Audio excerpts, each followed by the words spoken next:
Hi guys, my name is Sia.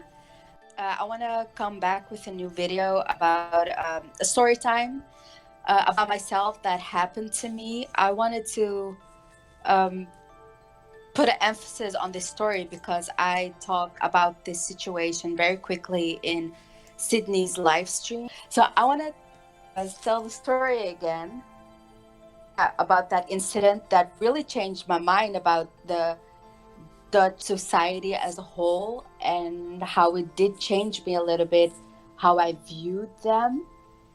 And yeah, so the story went like this.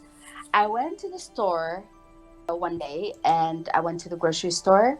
So when I was at the store, some lady on a wheelchair, like an electronic wheelchair, was like following through the store. First, I noticed it. I noticed that she was following me everywhere I went, but I never thought that she had an evil intention or something like that. I thought maybe she was confused, but I just ignored her while like that until I went to the register, to pay for my groceries, and then she parked beside me. So when she parked beside me, I really felt kind of weird because it was at the same time that I was done, she was done.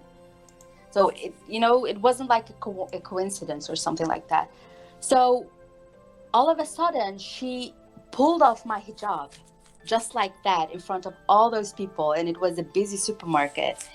And she said something like you need to take that bleep off or something. She said it in Dutch, and I was so in shock that she did that. And first of all, I was in shock that she even touched me like that, that she pulled off my hijab. But second of all, I was also in shock that nobody stepped in. Like nobody said to her, like, what are you doing? Why did you touch her? No, nobody, you know, paid attention, but they were looking.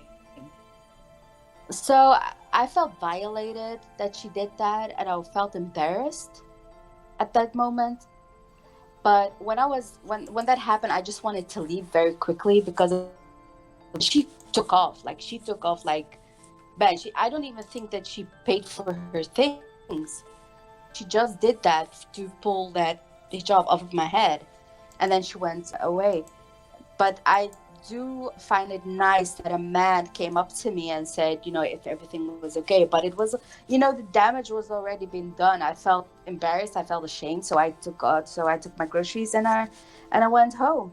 But after that day, really changed how I saw the society, how I saw other people, how I viewed them. And that was actually the start of many more with discriminatory situations that I felt. And I feel that I wanted to share this story because I think it's, first of all, important to share this story because no, I don't hear enough Muslim women, coming out with this kind of stories. And if they do, they're ashamed that they're like these poor little victims, and they, people blame them that happened to them because they wear the hijab. And also, I feel like people don't understand how it feels to be a Muslim in the Western world. And I think that people don't like to hear about this situation. They want to push it under a rug and, move on with life. But it's not how it should be. It should be exposed what Muslim women go through. And I feel that this is the first video in a many, many more videos that I'm going to experimentally stuff that happened to me. And if you are other stories, what happened to me, and how I dealt with it, please give it a thumbs up. And you to follow me, continue to follow Sydney, and I will talk to you next time. Bye.